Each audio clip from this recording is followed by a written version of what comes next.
পাণ্ডবা নির্জলা একাদশী ব্রত 2025। জ্যৈষ্ঠ মাসের শুক্লপক্ষের একাদশী পাণ্ডবা নির্জলা একাদশী তিথি। এই তিথিতে সূর্যোদয় থেকে দ্বাদশী তিথির সূর্যোদয় পর্যন্ত সম্পূর্ণ নির্জলা উপবাস পালন করতে হয়।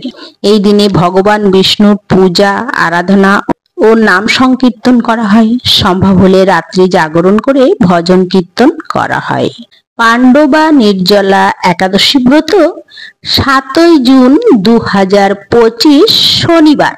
Bharat, Bangladesh, Nepal, Bhutan, Sri Lanka, Myanmar, Pakistan, Malaysia, Singapore, Indonesia, Brunei, Thailand, Cambodia, Vietnam, Philippines, Japan এছাড়া আরো অন্যান্য দেশগুলোতে 7 জুন 2025 শনিবার পাণ্ডবা নির্জলা একাদশী ব্রত পালিত হবে।